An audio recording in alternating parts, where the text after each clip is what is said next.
चर्चा हो रही थी निवास पर। मैंने कहा था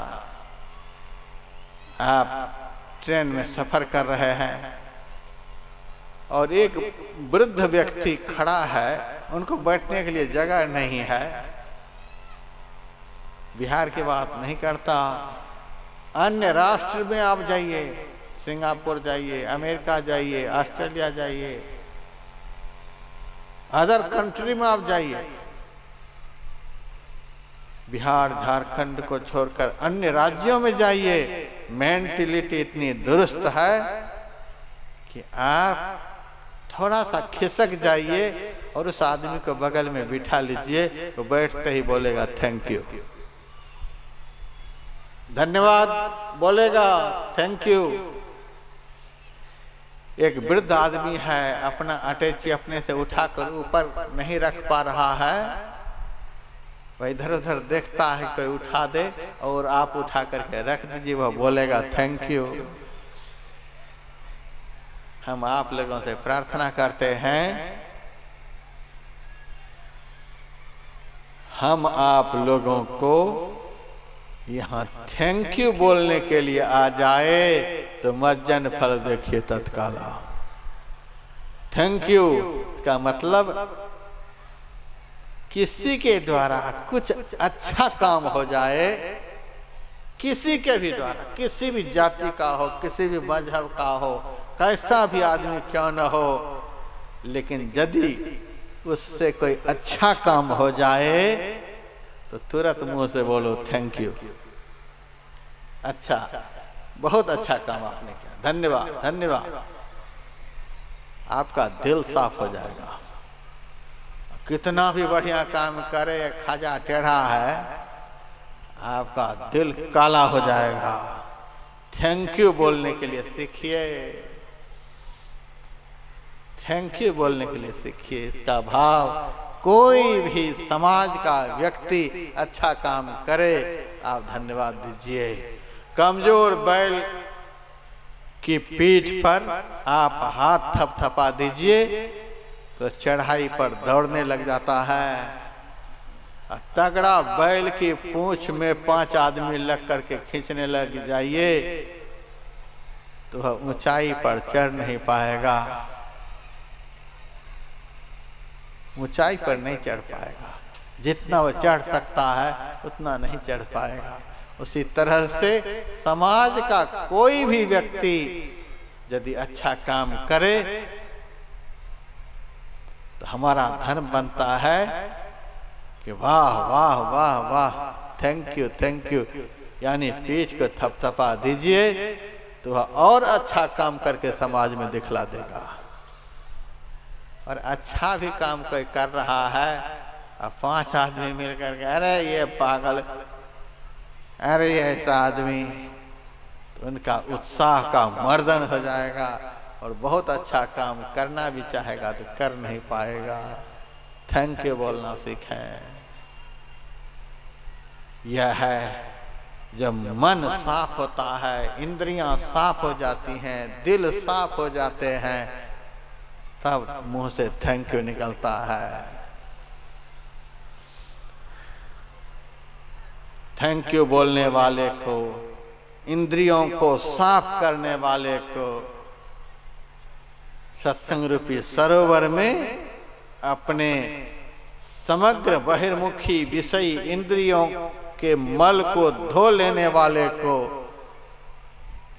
सुंदर बुद्धि मिलती है, दुनिया में उसका नाम होता है। तीसरा फल तो क्या कहा जाए, गति। गति का एक अर्थ तो मोक्ष होता है। मोक्ष का अर्थ बहुत तरह से किया जाता है, सब जानते होंगे। ये मोक्ष की बात तो सत्संग में आम हो गई है, छुटकारा। तो हम आम नहीं बोलेंगे, हम आज कटहल बोलेंगे। जो सब अर्थ जानते ही हैं तो फिर क्या उसी को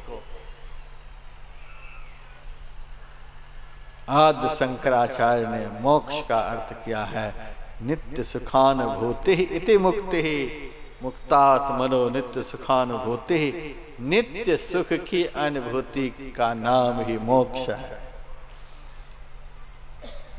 इसका दूसरा अर्थ अखंड सुख, जिस सुख का कभी खंडन नहीं होता है, टुकड़ा नहीं होता है, जो सुख तीनों काल में बरकरार रहता है, यानी शाश्वत सुख, जो सुख कभी कम नहीं कभी ज्यादा नहीं, एक समान रहता है, जिस सुख का कभी अंत नहीं होता है, ऐसे अनंत सुख का ही नाम मोक्ष है।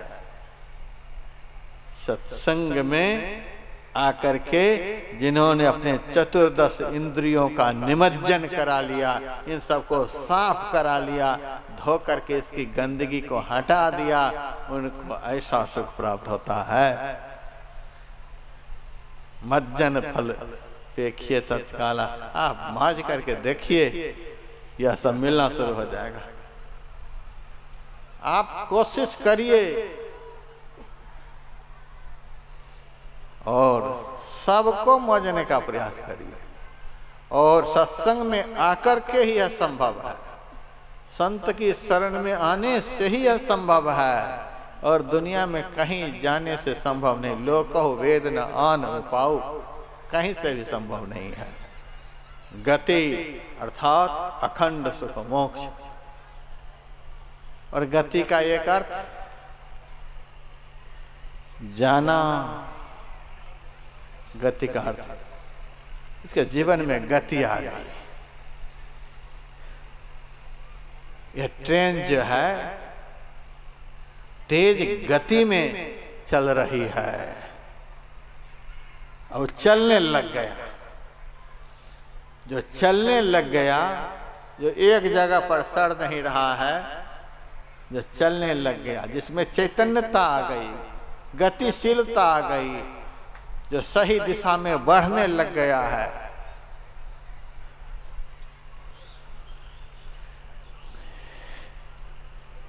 उसी के लिए गति शब्द का प्रयोग हुआ है। गति जाना, चलना। हरिद्वार में गुरु महाराज का आश्रम है। कभी कभी हम गंगा के किनारे टहलने के लिए जाते हैं। सावन भादव के महीने में जब टहलने के लिए जाते हैं तो गंगा के किनारे हम देखते हैं मोटी मोटी सूखी लकड़ियां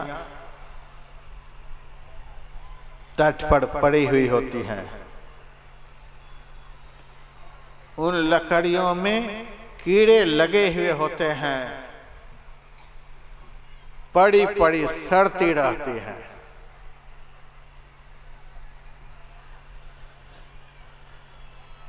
जब मैं सावन भादव के महीने में उसी गंगा तट पर टहलने के लिए जाता हूं, तब देखता हूं गंगा में बाढ़ आ जाती है। गंगा की बाढ़ में पानी बढ़ने लग जाता है। अब पानी के बढ़ने के कारण जो लकड़ी तट पर पड़ी पड़ी सड़ रही थी, वहां तक पानी पहुंचने लग जाता है। अब पानी अब उस लकड़ी में धक्का मारता है, खूब धक्का मारता है। धक्का के मारते रहने से वह लकड़ी धीरे धीरे हिलने लग जाती है। पहले ही हिलती डुलती है, नीचे की जड़ को पानी हल्का कर देता है। उसके बाद और जब पानी का फोर्स बढ़ता है तो वह लकड़ी पानी के अंदर आ जाती है। अब वह लकड़ी चलने लग जाती है, पानी में बहने लग जाती है। यदि वह लकड़ी गंगा के प्रवाह को नहीं छोड़े, किसी तट पर न लग जाए, तो गंगा का वह प्रबल प्रवाह उस लकड़ी को वहां पहुंचा देगा वह लकड़ी चारों तरफ जल ही जल का दर्शन करेगी। अर्थात कहाँ हरिद्वार में सड़ने वाली लकड़ी सागर में पहुंच जाएगी, विशाल जल में निमज्जन करने लग जाएगी। क्या मतलब हुआ?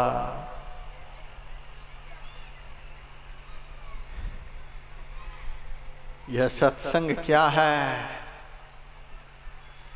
समझिए कि गंगापुर मिर्चाबाड़ी गांव में मंच पर बैठे हुए साधु संत महात्मा जो हैं सब मिलकर बाढ़ लेकर आ गए। इस गांव में बाढ़ आ गई, सत्संग की बाढ़ आ गई। कल सुबह जब मैं टहलने के लिए 1.5-2 किलोमीटर इस गांव होकर के गया था तो बहुत बुढ़ा को देखा था। कोई तो धोना के पास बैठ करके बीड़ी पी रहा था और कुछ 5-7 बकरियों को बीच में लेकर के बैठा हुआ था। कुछ भैंस का गोबर फेंक रहा था, कुछ दूध निकाल रहा था। बहुत माइयां झाड़ू लगा रही थी। ऐसे ही सब सड़ रहे थे संसार के कार्यों में। हम तो शाम में भी टहलते हैं। शाम में मैंने देखा वो धुना सेकने वाला, बीड़ी पीने वाला, गोबर उठाने वाला सब मेरे पास हिलते हुए आए। स्कूल के पास आ गए, प्रणाम करने के लिए आ गए, क्योंकि बाढ़ आ गई है। जिनके जीवन की लकड़ी भोगों के बीच में सड़ रही थी, इस बाढ़ के आने से वह हिलने लग गई और अपने अपने घर से मेरे पास स्कूल में पहुंच गए। तब मेरे मन में हुआ अब हिलने तो लगी है, लेकिन अब तक पंडाल में ये लकड़ी नहीं पहुंची है। लेकिन आज सुबह में मैंने देखा वो जो लकड़ी हिलती हुई मेरे पास स्कूल में आई थी वो पंडाल में दिखाई दी। पंडाल में भी दिखाई देने लग गई। आए तो पूरे गांव के लोग, बीड़ी वाले, सुल्फा वाले, चिलम वाले, गुटखा वाले, शराब वाले, सारे कर्म, गोबर वाले, भैंस वाले, गाय वाले, बकरी वाले, झाड़ू लगाने वाले, सब वाले सारे मैदान में भर गए। लगता है इस सत्संग की बाढ़ में सब भोगों में सड़ने वाली लकड़ियां आ गई हैं। जब यहाँ सारी लकड़ियां पहुंच गई हैं और आप लोगों से आग्रह करेंगे, यदि इस सत्संग के वातावरण को आप नहीं छोड़ेंगे, इस वातावरण में ही रहेंगे, आरती के बाद फिर वही किनारे न पकड़ लेंगे। यदि सत्संग के प्रवाह को समाज नहीं छोड़े, वह समाज एक दिन परमात्मा रूपी सागर में सत्संग के सहारे पहुंच जाएंगे। उनका जीवन इतना गतिशील हो जाएगा, हिलने लग जाएंगे। पहले ये सत्संग हिलाता है, डुलाता है, फिर थोड़ा बहुत चलाता है, चलाते चलाते ज़्यादा गतिशील बना देता है और उस गति में ला करके जो दुर्गति को प्राप्त हो रहा था उनको सदगति की प्राप्ति करा देता है। सो जानव सत्संग प्रभाव, यह लाभ कुसंग के द्वारा नहीं हो सकता, सुसंग से ही संभव है।